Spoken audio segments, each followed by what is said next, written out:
Ibihe byiza kuri wowe ukomeje gukurikira gahunda za Buhuru Boy TV. Uyu munsi noneho tukuzaniye inama zirindwi zagufasha kureka itabi burundu ku buryo utazongera no kongera kuritekereza n'umunsi n'umwe. Mbahaye ikaze, njye nitwa Olivier Haririmana. Kanda subscribe aho ngaho kuri Buhuru Boy TV kugira ngo ubutaha tujye tubana mu biganiro byacu bigiye bitandukanye kubera ko ni ingenzi. Kureka itabi ni imwe mu ntego abantu benshi barinywa baba bafite kubera ibibi byaryo bitandukanye, yewe bigira naho ku ipaki y'itabi bigomba kuba byanditseho ko itabi ryica, ariko ugasanga abantu benshi bararigura kandi babizi neza ko itabi ryica. Kunywa itabi bigira ingaruka zitandukanye ku buzima bw'umuntu, yaba mu gutera indwara zitandukanye z'imbere mu mubiri, kwangiza ibihaha, guhumura nabi mu kanwa, kutaryoherwa n'ibiryo bigiye bitandukanye ndetse no guhora nta kabaraga umuntu afite. Benshi bifuza kubireka gusa bakabura imbaraga kuko usanga barabaye imbata yaryo, imbata y'itabi. Bimwe mu byo ushobora gukora bigufasha kureka itabi vuba nibyo tugiye kureba. Nubwo iminsi ya mbere izakugora, gusa nyuma y'igihe gito uzaba utagishaka kunywa itabi nukurikiza ibi bintu tugiye kukubwira. Ikintu cya mbere, ugomba kunywesha amazi akonje umuheha no kurya ibiryo bike. Kunywesha umuheha amazi akonje, ibingibi bifatwa kunywesha umuheha amazi akonje bisa nk'ibisimbuye gukurura umwotsi w'itabi. Ubwonko bubifata kimwe bityo bugasohora umusemburo witwa dopamine. Uyu musemburo utuma umuntu yumva yishimye. Uyu musemburo kandi ukora akazi ko gukuraho intekerezo mbi n'ibihe bibi bituma wumva ushatse kunywa itabi.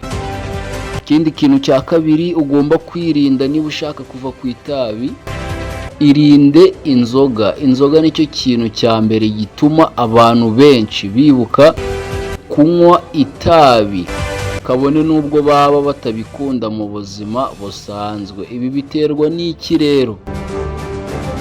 Ubusanzwe inzoga zikuraho kwifata kose wari ufite mu buzima busanzwe. Niba wari ufite gahunda yo kureka itabi,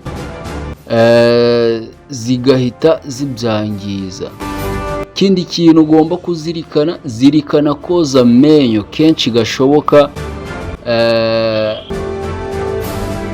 Ni byiza cyane.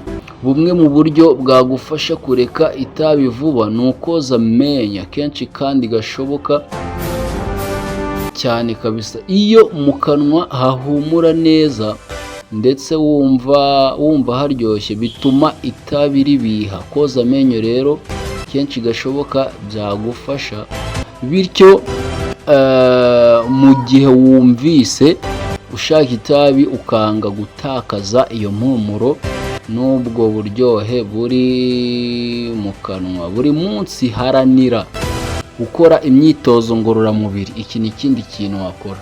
Imyitozo ngororamubiri ifasha mu kurangaza no kwibagiza ibintu byose byakugize imbata harimo n'itabi. Iyo umubiri wawe uwukoresha cyane, ubwonko bwohereza mu mubiri imisemburo itandukanye ituma wumva umerewe neza ndetse uruhutse, bityo bikagabanya icyo bita stress. Niba ushaka kureka itabi, tangira imyitozo ngororamubiri yoroshye nko kugenda n'amaguru. Nuramuka ubishoboye uzahitemo n'izindi siporo washobora gukora. Icyo ugomba kwitaho cyane ni ukubikora buri munsi, cyane cyane mu minsi ya mbere ugitangira kureka itabi. Ikindi kintu ugomba kwibandaho niba ushaka kureka itabi, shaka uburyo ujya ahantu hatuma utibuka kunywa itabi. Niba ufite inshuti mukunda gusangira itabi, irinde izo nshuti, wirinde cyane kuba aho izo nshuti zawe ziherereye. Ahubwo igihe cyose ushatse kunywa itabi, uharanire kujya ahantu bitakorohera kurihanywera, yaba mu nshuti zitanywa itabi, mu rusengero cyangwa se mu musigiti, mu ruhame cyangwa ahandi hose bitazakorohera kuhanywera itabi. Uko uzagenda uba ahantu hatakorohera kuhanywera itabi, niko kurishaka bizagenda bigabanuka. Shaka ikindi kintu uzajya ushyira mu kanwa. Iyi ni indi mpamvu. Kuba abantu bamwe na bamwe banywa itabi, baba bagamije gushaka icyo bashyira mu kanwa. Mu mwanya w'itabi rero ushobora kurisimbuza bombo zo ku gati cyangwa ikindi washyira mu kanwa gisimbura itabi. Hari n'amatabi kandi bagurisha muri za farumasi. Aya matabi akaba afasha mu kureka itabi. Aya matabi ntago abamo umuti bita nikotine. Cy'ingenzi ugomba kwitaho mu minsi ya mbere ni ukuba buri gihe ufite ikintu gisimbura itabi mu kanwa kawe. Ikindi kintu ugomba kwirinda, irinda ibihe n'ibintu byose bituma utekereza nabi. Akenshi bikubera bibi cyane, nko gutongana, kugira umujinya, ikimwaro, ubwoba ni zimwe mu mpamvu bamwe bahita bumva bashaka kwinywera itabi. Ibihe bibi bigirwa kandi bigera kuri buri wese. Niba unywa itabi, ntukwiye kumva ko ari wowe wenyine kabisa. Niba nyuma y'ibi bihe byose wumvise urishatse, shaka ibindi uhugiraho bikurangaza, nko kuba wavugisha inshuti zawe cyangwa ukajya aho ziri, cyangwa ikindi icyo ari cyo cyose kigushimishije, ku buryo kurishaka bishira. Cy'ingenzi utagomba kwibagirwa, niba ushaka kureka itabi, ugomba gusaba uwo mubana, inshuti mwirirwana kenshi cyangwa undi wese wizeye wagufasha, ushoboye kubona waretse itabi, byarushaho kugufasha no kugutera ingabo mu bitugu.